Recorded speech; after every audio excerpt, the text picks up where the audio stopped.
Bonne journée à tous, bienvenue sur moneymakeredge.ca. Martin Prescott avec vous en ce 11 juin 2014. Toujours un plaisir de vous retrouver. Aujourd'hui, plus que jamais, j'ai le cœur rempli d'allégresse. J'ai eu plein d'emails dans le courant des dernières semaines et dans les dernières heures aussi, à quel point il y a des gens qui sont des amateurs, des fans finis, comme a utilisé le terme M. Bergeron ce matin. Merci. Donc des gens vraiment là accros de nos capsules Money Maker Edge et ça me touche beaucoup. J'ai eu une conversation il y a quelques minutes avec quelqu'un sur Skype qui me disait à quel point là, depuis 2 ans il suivait la qualité du travail que nous faisons et c'est une énorme prise de conscience pour lui, pour sa famille et ainsi de suite. Et les gens cherchent des alternatives. C'est une bonne chose. Et je veux continuer dans cette mission-là. Et c'est grâce à tous ces super beaux commentaires-là, les amis, que je continue dans ma mission de vouloir vous éduquer et vous donner des informations. La vie va vite. On manque de temps à travers l'éducation des enfants, s'occuper de la famille, vouloir prendre un peu de temps pour nous, les gens, des fois, hein, il y a des informations qui nous glissent entre les doigts, et bien ça me fait plaisir de vous les rapporter dans un format un peu comprimé et bien sûr vous permettre de voir l'ampleur de la problématique dans laquelle on se situe actuellement et comment est-ce qu'on va pouvoir en retirer des profits tous ensemble et protéger notre actif à long terme. On va faire un petit survol rapide du marché, parce que ça fait un petit bout de temps que j'ai pas regardé ça avec vous. Et on va regarder quelques nouvelles rapides là, que j'ai pris encore une fois pour nous donner une idée de l'ampleur de tout ce qui s'en vient. Et je veux surtout prendre le temps de répondre aux questions pertinentes des gens qui me reviennent. Il y a plusieurs questions qui s'entrecoupent. Et encore une fois, j'ose espérer que je donne un maximum d'infos pour bien comprendre la situation actuelle. Donc, marché des actions, on regarde le S&P 500 en ce moment, on continue de monter, je vous l'ai dit. Ce qui est rendu absolument phénoménal et ridicule, c'est qu'on les volumes, il n'y a plus de volume dans le marché. On a énormément de difficultés actuellement. On se retrouve sur les appels conférences le matin avec le groupe Money Maker Edge, nos traders vétérans.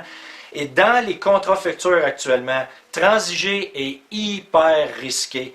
Les volumes sont tellement faibles. Je faisais un commentaire ce matin là, que la dernière fois que j'ai vu des volumes aussi qui commençaient à être raisonnables, c'est depuis 2007.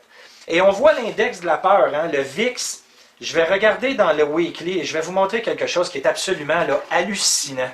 La dernière fois que le VIX a été aussi bas, c'est-à-dire l'index de la volatilité. La volatilité représente la peur dans le marché, le taux d'inquiétude et au-delà de ça aussi le volume. Parce que plus la volatilité est élevée, plus le volume de transactions augmente. Donc vous comprenez qu'à l'inverse, plus le VIX est bas, c'est que les volumes sont hyper faibles. Et plus les volumes sont faibles, plus c'est facile pour les market makers, donc les gens qui manipulent la bourse, les sociétés d'investissement, les banques et bien sûr hein, tous ceux qui en bénéficient.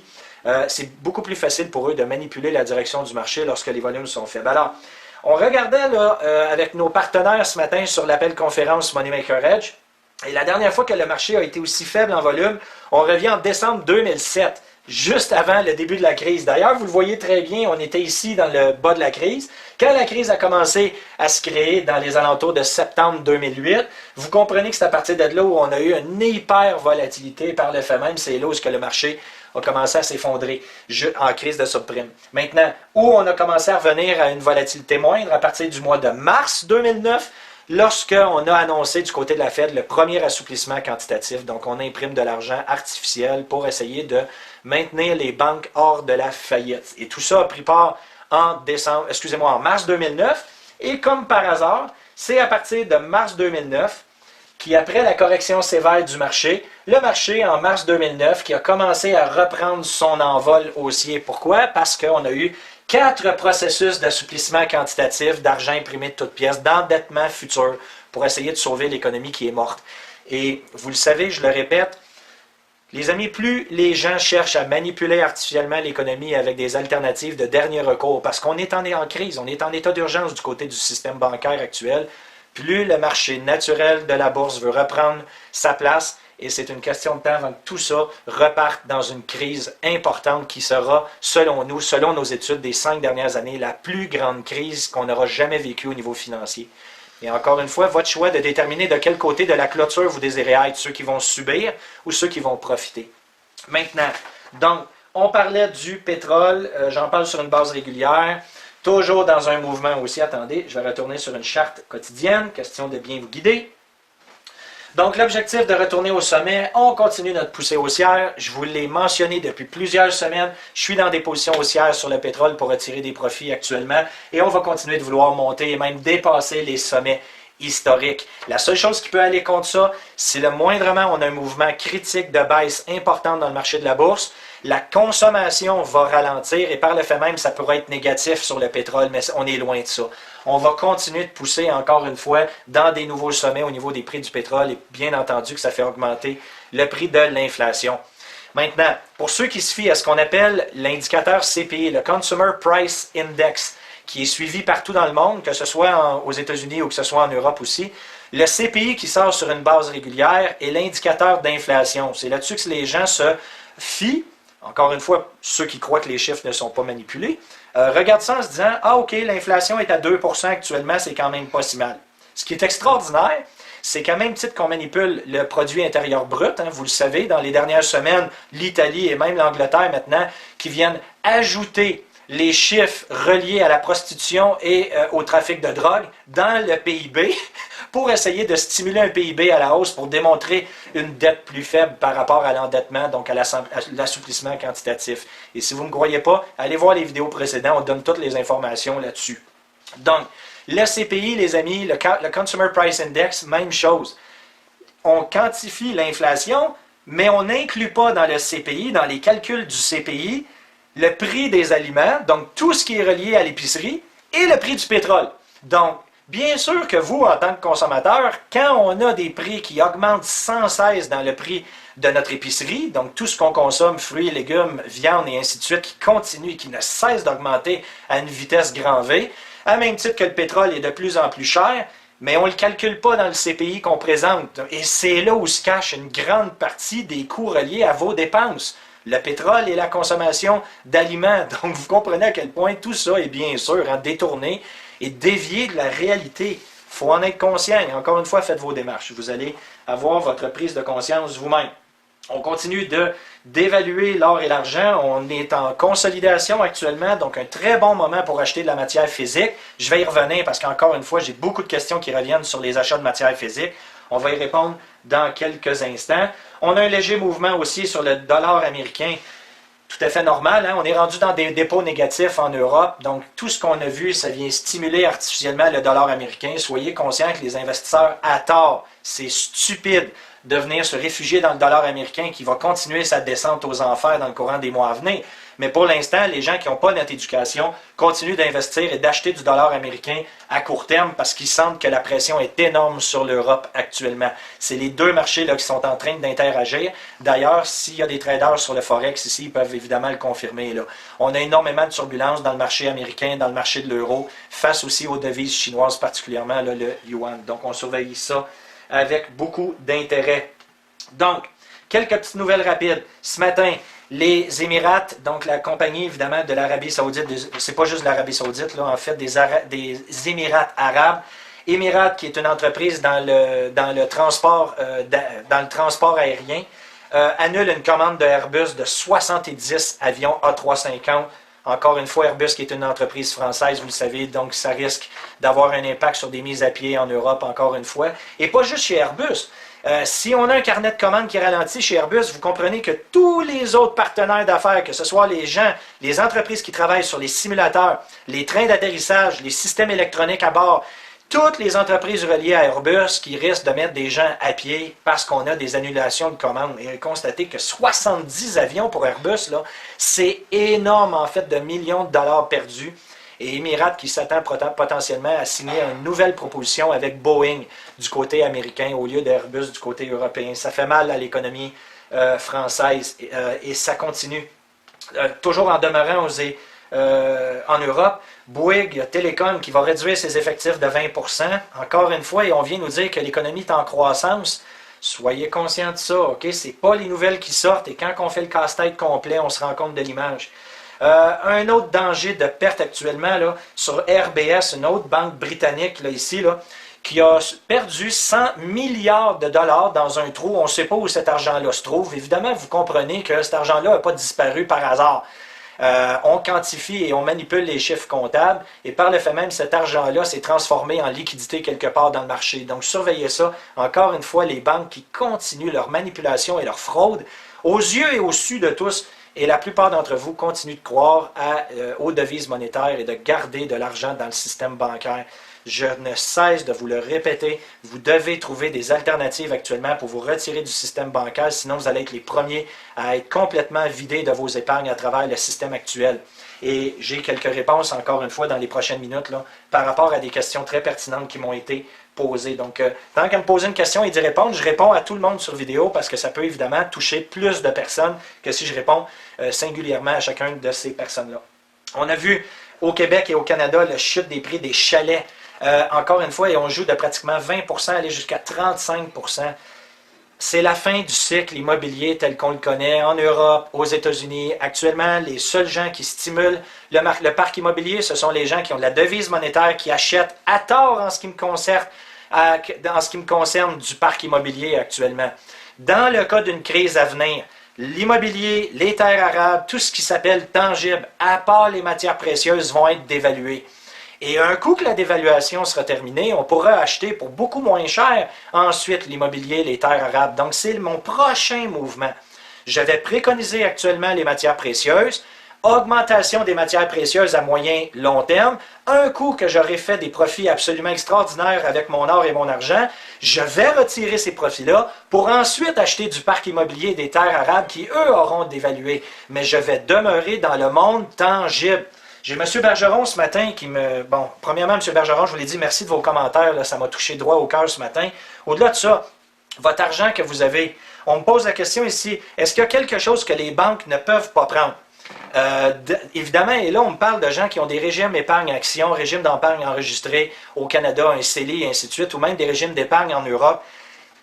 Soyez conscients, je le répète, les gouvernements appliquent les lois, modifient les lois et bien sûr déterminent les lois. Au mois de juillet dernier, le gouvernement conservateur au Canada, en tête avec le ministre Flaherty, qui malheureusement nous a quittés cette année, donc qu'est-ce qu'ils ont fait? Ils ont signé une entente globale comme quoi qu'ils se donnent le droit au niveau politique de venir saisir les comptes épargne des épargnants, donc tous les Canadiens et les Québécois qui ont de l'argent dans des comptes bancaires, si les banques sont dans un état fiscal difficile et qu'ils doivent être renfloués parce qu'ils sont près d'une faillite, le gouvernement a maintenant des outils légaux pour prendre l'épargne des épargnants dans les comptes bancaires, pour renflouer évidemment les banques pour les empêcher de faire faillite. Soyez attentifs, ça a été signé au mois de juillet, cette entente-là, de mémoire le 10 juillet dernier. Faites une recherche sur Google, vous allez avoir vous-même les informations, mais le gouvernement qui, au niveau légal maintenant, s'est donné des outils. Ça a passé sous les radars des médias de masse, bien entendu, hein, on ne veut pas apeurer la population, mais c'est signé, c'est fait. Donc, le gouvernement a le pouvoir maintenant de saisir les comptes des épargnants pour renflouer le système bancaire si nécessaire. Et vous continuez de croire qu'au Canada, hein, on est protégé. Donc, M. Bergeron qui me demande, donc je veux prendre évidemment mes REER et mettre ça dans des actions d'entreprise. Non! Vous ne voulez pas être dans le marché des actions dans une crise économique.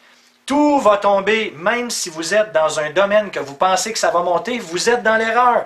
Si vous n'êtes pas un trader et que vous savez exactement quand vous retirez du marché avant une crise, n'allez pas mettre votre épargne dans le marché des actions. C'est le pire endroit où vous retrouvez. Le marché des actions, c'est de la spéculation, c'est créé de toutes pièces, c'est imaginaire, ce n'est pas un monde réel.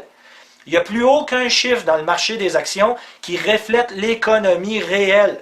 Vous ne voulez pas être là. Vous voulez vous retrouver dans des matières tangibles, physiques, réelles. De l'immobilier, des terres arabes et des matières précieuses où vous voulez acheter des peintures de peintres, des Riopelle, des Van Gogh, ainsi de suite, si vous avez les moyens de le faire. L'art est reconnu dans les crises à prendre de la valeur. Les matières précieuses, l'or et l'argent sont reconnus à travers les crises à prendre de la valeur. Malheureusement, le parc immobilier, les terres vont dévaluer pour ensuite, dans quelques années, reprendre le collier. Et à ce moment-là, on achètera, les amis. C'est pas le temps d'acheter des parcs immobiliers, des maisons, des condos locatifs, des trucs comme ça. Vous allez en subir les conséquences. Si vous êtes prêt à vivre avec la perte, aucun problème. Mais soyez conscient que vous perdez de votre temps parce que ça va dévaluer. Avant que ça revienne au prix que vous l'ayez payé, il y aura 10 ans, probablement 12 ans qui va avoir passé, et pendant ce temps-là, c'est 12 ans où votre argent ne profite pas. Donc, attendez d'être à la fin du cycle. Un coup qu'on est en bas, on achète pour revendre au sommet. Et c'est exactement pourquoi je préconise encore une fois l'achat des matières précieuses. On est en bas du cycle, c'est le temps d'acheter, et on revendra quand on sera tout près des sommets, on retirera nos gains et on se placera ailleurs ensuite. Soyez conscients de ça, les amis. Donc, c'est pas le temps de rentrer dans le marché des actions, à moins d'être un professionnel formé, éduqué, quotidien, où à tous les jours, vous suivez avec exactitude votre portefeuille et vous savez quand sortir pour vous placer ailleurs, comme les traders Moneymaker Edge. Donc, je m'excuse. Alors, on va répondre rapidement aux questions. Le platine, le palladium, est-ce que ça fait partie évidemment des devises matières précieuses? Oui, par contre, c'est un investissement. Vous pouvez actuellement investir dans le platine et dans le palladium. Encore une fois, le gain potentiel en tant qu'investissement est extraordinaire. Par contre, soyez conscient que de mes études que j'ai faites personnellement, et c'est supporté encore une fois cette théorie-là par plusieurs spécialistes, ce n'est pas reconnu comme étant de l'or et de l'argent dans le monde en général. Présentement, qu'est-ce que les Chinois, les Russes et particulièrement les Indiens sont en train de faire? Ils achètent de l'or, ils n'achètent pas de palladium. Ils investissent dans le palladium sur le marché des actions, ils investissent dans le platine aussi, mais ils n'en achètent pas physiquement, les amis. Okay? Ce n'est pas reconnu comme étant une monnaie contre une crise monétaire. Donc, continuez encore une fois de regarder de ce côté-là pour des investissements. Soyez conscients qu'au mois de septembre, il y a les élections américaines. Donc, tout à gagner du côté des États-Unis de garder la crise en bas profil, de manière, bien sûr, à continuer de stimuler le marché des actions, au moins jusqu'au mois de septembre. On a des gens ce matin qui m'ont demandé, il y a des gens qui s'attendent à ce qu'au 1er juillet, là, on ait une dégénérescence du marché. Pourquoi? Il y a maintenant une entente qui a été signée avec le gouvernement américain et plusieurs centaines de banques partout à travers le monde où les banques maintenant sont obligées de déclarer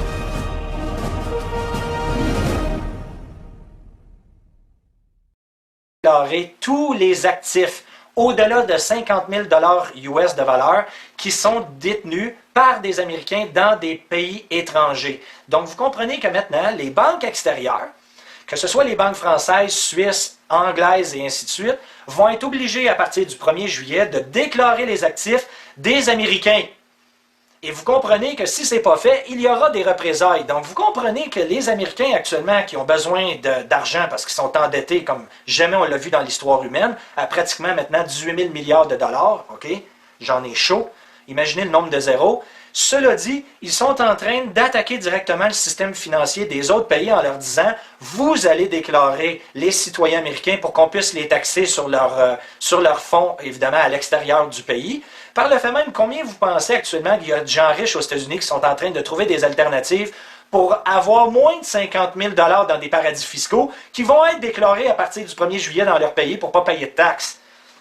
Majeur ici, ok? Majeur comme information. Mais encore une fois, ce n'est pas ça qui va créer là, les turbulences. Il va y avoir d'autres phénomènes. C'est seulement un clou de plus dans le cercueil du dollar américain et de l'empire américain qui va amener une crise majeure globale. Mais c'est un clou seulement. Ce n'est pas le clou particulier qui va venir vraiment déclencher. C'est seulement un autre élément additionnel. J'ai Arnaud qui nous salue du forum Argent Métal. Très beau forum de discussion pour les gens qui sont dans les matières précieuses. Si vous voulez en apprendre, les amis, très bon endroit pour aller chercher de l'information. Donc, forum Argent Métal, vous pouvez rentrer ça dans votre Google, dans votre moteur de recherche. Vous allez tomber sur ces gens-là. Ils préconisent, bien sûr, ils font le suivi de nos vidéos sur une base régulière. Donc, Arnaud me pose la question pertinente. Pourquoi qu'en 2008, il n'y a pas eu d'explosion de l'or et de l'argent suite, évidemment, à la crise des surprimes? Concernant les matières précieuses, les matières précieuses, présentement, lorsqu'on regarde sur le marché des actions, qu'est-ce qui se produit? C'est très simple. Lorsque je regarde un outil, Arnaud, comme le SLV qui représente le marché de l'argent, comme le GLD qui représente le marché de l'or, ce sont des produits créés de toutes pièces, qu'on appelle des produits dérivés. Il y a 10, peut-être même jusqu'à 100 fois plus de contrats transigés. Ce sont des « je te dois okay? », ce qu'on appelle en anglais des IOUs. Donc, il n'a jamais la vraie matière physique qui vient supporter physiquement, en vrai, la quantité de transactions qui est transigée dans ces marchés-là. Et à quel point le marché est complètement détourné, si je peux dire, okay? complètement détourné de la réalité. Imaginez que c'est les produits irréels qui contrôlent le marché de la matière réelle. Le prix de la matière réelle est relié au prix des produits dérivés, ce qui est complètement absurde. C'est la raison. Depuis 2008, lorsqu'on a eu la crise des surprimes, vous comprenez que le système bancaire actuel, les banques centrales continuent de supprimer la valeur des contrats dérivés, ce qui par le fait même a un effet sur les matières précieuses, okay? Mais tout ça va avoir une déconnexion sous peu. ou quand les gens vont commencer à vouloir se faire rembourser leur contrat par rapport à de la matière physique et que le COMEX n'aura pas le choix de rembourser avec du dollar papier parce qu'ils n'ont pas les réserves versus la quantité de transactions de contrats transigés dans les produits dérivés, le marché des produits dérivés va se déconnecter du prix réel de la matière physique parce que vous comprenez que la matière physique, la demande est en explosion alors que les prix sont très très faibles parce que les prix sont dirigés par le marché réel manipulé de toutes pièces. Et quand tout ça va se produire, on aura une explosion des matières physiques. Donc, c'est normal actuellement qu'en 2008, lorsqu'il y a eu la crise et que le marché s'est effondré, que l'or et l'argent ont continué de descendre. Il n'est pas dit que dans les produits dérivés, on n'aura pas une continuation de la descente des prix de l'or et de l'argent. Parce que tant aussi longtemps que les gens continuent de faire confiance à un marché tordu et que la prise de confiance n'est pas globale, ils vont continuer de manipuler ça. C'est dérivé, c'est irréel. OK? Soyez conscients de ça. Maintenant, la bonne nouvelle, c'est qu'il y a de plus en plus de gens qui sont en train de prendre conscience. Encore une fois, la semaine dernière, les manipulations sur le marché de l'or ont fait les médias de masse. Les nouvelles ont été lancées partout en Allemagne. On en a parlé en Angleterre aussi. Ça commence à tourner dans les médias de haut volume, comme quoi que le marché est manipulé. Il y a de plus en plus de gens qui commencent à s'instruire. Il y a de plus en plus de gens qui veulent sortir des produits dérivés et qui veulent être, tous les amis, dans les matières précieuses tangibles. Donc, si vous avez investi dans le précieux, investissez dans la matière physique, pas dans les produits dérivés du marché des actions. C'est pas réel. OK? Ce n'est pas tangible. J'ose espérer que ça répond à M. Arnaud. Dans la même question, M. Chatigny qui me demande, est-ce qu'on s'attend à une hausse du prix de l'or et de l'argent pour le mois de septembre? L'or et l'argent est totalement cyclique. J'avais une conversation avec M. Rick Rule de Sprott Investments aux États-Unis, qui est un investisseur multi-global. Ils sont partout dans le monde, ils sont spécialisés. Et M. Rule me disait à quel point l'or et l'argent est cyclique. On parle ici de physique, les amis. Oubliez ce que le marché met devant nos yeux. Ça n'a pas d'importance.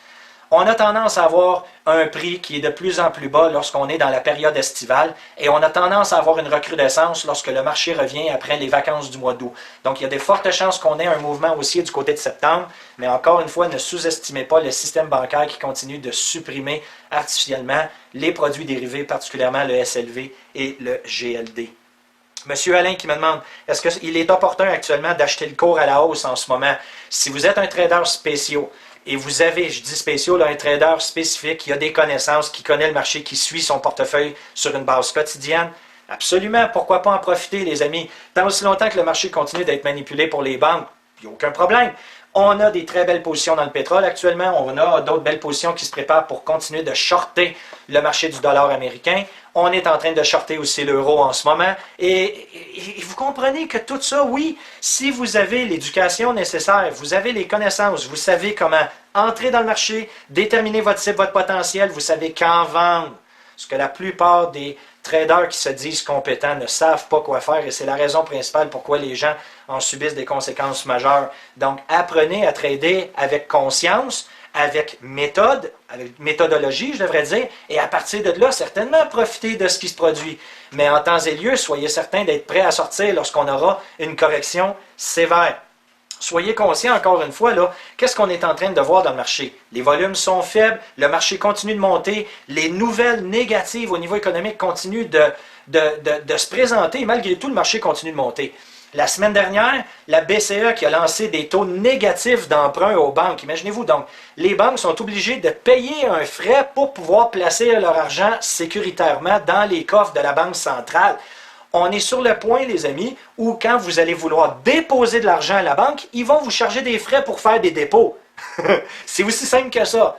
Donc, voyez ça personnellement. Et quand vous commencez à voir que ça n'a aucun sens, ça n'a pas plus de sens quand c'est à un niveau pyramidal élevé que c'est à votre niveau en tant qu'individu. Donc, vous comprenez qu'il y a de plus en plus de gens qui sont en train de prendre conscience que c'est stupide et que ça ne fonctionne pas. Mais plus qu'il y en a qui vont prendre conscience, plus que cette conscience-là va amener le marché à corriger. Donc, présentement, soyez conscients que les banques ont une attitude très simple. Connaissez-vous des gens alentour de vous qui étaient sur le point de faire faillite? Et qu'est-ce que ces gens-là ont fait? Ils savent très bien consciemment qu'ils sont sur le point de faire faillite, qu'ils sont à un point de non-retour. Qu'est-ce qu'ils ont fait pour la plupart d'entre eux? Ils se sont dit, tant qu'à faire faillite, on va en faire une vraie faillite. Et par le fait même, ils se sont complètement endettés sur toutes les cartes de crédit qu'ils possédaient, dans toutes les lignes de crédit qu'ils avaient, de manière à, tant qu'à faire faillite, là, on va en faire une solide. Eh bien, soyez conscients maintenant que le système bancaire est en train de faire exactement la même chose. Ils sont conscients qu'il n'a pas de point de retour, les amis. La seule chose, ils continuent de pouvoir utiliser les outils qui sont mis à leur disposition pour ramener un sommet de liquidité dans leur système pour en profiter jusqu'à temps que tout ça s'effondre. Et j'ose espérer que vous en prenez conscience. C'est devant vos yeux actuellement. Donc, j'ai répondu. Est-ce qu'il y avait d'autres points? Oui, un autre point important. Hein? La Chine et la Russie qui est en train d'installer actuellement une agence de notation, un peu comme on le voit actuellement. Hein? Aux États-Unis, il y en a 3 importantes, Fitch, Moody's et le S&P, qui sont des entreprises d'évaluation de crédit. Ils vont évaluer évidemment la quantité, la qualité surtout d'emprunteurs des pays, des municipalités et bien sûr des provinces et de toutes les entreprises qui sont en Amérique du Nord et un peu partout dans le monde. Eh bien, ces gens-là qui sont manipulés de toutes pièces par le système bancaire américain, eh bien, la Russie et la Chine qui ont décidé de lancer un programme où ils vont développer eux-mêmes leurs agences de notation de crédit pour évaluer les entreprises, les pays, les municipalités et les provinces. Et soyez conscients que ça ne serait pas surprenant qu'ils n'arrivent pas au même constat des cotes de crédit qu'on voit de la part des entreprises américaines actuellement. Donc, est-ce que les plans d'épargne-action sont un bel endroit pour se protéger en cas de crise? Je pense que je vous ai donné la réponse. La réponse est non. Vous ne voulez pas être. Et souvent, les gens se retirent et ensuite, qu'est-ce qu'ils vont faire? Ils achètent de l'or et de l'argent. Ils vont mettre ça dans des coffres de sûreté dans le système bancaire. Non! Mettez-vous dans des coffres de sécurité, des coffres de sûreté en dehors du système bancaire. Vous êtes mieux d'avoir vos avoirs, votre patrimoine, dans une compagnie privée qui ne fait pas partie du système bancaire que d'être dans le système bancaire actuellement. Les dépenses reliées au trading chez Money. Là, j'ai pris une dépense. Ah oui, ça, je vais revenir sur un prochain vidéo concernant les formations. Quelles sont les dépenses auxquelles vous devez vous attendre lorsque vous suivez une formation? Je vais remettre ça dans le contexte. Maintenant, donc, j'ai ouvert 2 formations pour Paris au mois de septembre qui se suivent 2 week-ends de suite. Donc, je ne veux pas prendre plus que 12 personnes par formation, mais la demande explose actuellement. Les gens prennent conscience de la qualité de notre travail. Et au-delà de vous enseigner le trading aussi, on est en train de développer une communauté d'opportunistes, de gens qui sont prêts à saisir des opportunités d'investissement partout qui se présentent actuellement sur la planète. On est en train d'évaluer ça pour pouvoir évidemment en profiter à moyen et long terme chez nous. Donc, si vous voulez faire partie de notre communauté, vous voulez par le fait même suivre une super bonne méthode de trading, mais allez chercher un petit plus que ce que les méthodes de trading traditionnelles vous offrent. Vous êtes dans une communauté de gens prêts à investir et profiter des occasions qui s'offriront à nous dans le courant des mois à venir. Donc, il y a des dates ouvertes pour le mois de septembre. 2 dates sur Paris pour le mois de septembre. Lorsque j'ai atteint ma quantité limite de gens, je ferme les portes, les amis. Et il y aura aussi une formation à Montréal au mois de septembre. Donc, 3 formations au mois de septembre. Inscrivez-vous rapidement avant que tout ça soit trop tard. Prochaine formation sur Paris, probablement pas avant le mois de décembre. Et la même chose du côté de Montréal. Donc, plus tôt sera le mieux. On approche les turbulences. Vous êtes mieux d'être prêts avant que pendant. Je vous souhaite un bon week-end. Partagez l'info si, encore une fois, vous y trouvez votre compte. Bien sûr, plus on est de gens à prendre conscience, plus on se comporte. Et je vais terminer sur une petite note personnelle. Malheureusement, je ne supporterai pas la Coupe du monde de soccer cette année. C'est ma façon à moi de prendre conscience de tout ce qui s'est produit au Brésil dans le courant des derniers mois, dans le courant des dernières semaines. Je vous invite à y jeter un œil si ce n'est pas déjà fait. Au-delà de l'amour pour le soccer, au-delà évidemment d'avoir plusieurs personnes qui se rassemblent de plusieurs pays au même endroit pour célébrer l'amour du sport, soyez conscients qu'il y a des gens qui ont été massacrés, qu'il y a des Brésiliens qui ont été sortis de leur résidence de force par les polices présentes pour pouvoir évidemment bâtir des stades, faire la promotion du soccer. Et alors que le pays demande évidemment des investissements dans le domaine de l'éducation, dans le domaine de la santé, parce que les gens ont besoin d'avoir accès au système de santé, que les gens sont pauvres, ont besoin de se nourrir, et bien le gouvernement a fait le choix d'investir des milliards de dollars pour présenter une Coupe du monde de soccer, sous prétexte bien sûr qu'il y aura des répercussions positives. Je vous laisse avec votre prise de conscience, les amis, mais chose certaine, je n'approuve pas, évidemment, qu'on vienne promouvoir la FIFA, la Coupe du monde de soccer, quitte à mettre du monde à dos. C'est mes valeurs personnelles, les amis. C'est certain qu'il y a plusieurs événements dans le monde qui nous permettent de faire nos propres prises de conscience. Soyez sans crainte d'une chose en ce qui me concerne. Avec tout ce que j'ai lu, tout ce que j'ai vu, je ne peux pas approuver ce qui s'est produit au Brésil. Et on voit la population du Brésil qui se révolte actuellement, qui font des grèves partout à travers les villes et les villages de manière à faire prendre conscience au gouvernement que le gouvernement prend des décisions qui ne reflètent pas les besoins de la population. Encore une fois, on protège le 1 à 5 % de l'élite et on laisse tomber le 95-99 % de la population qui est les vrais décideurs. Alors sur ce, je vous souhaite un bon week-end.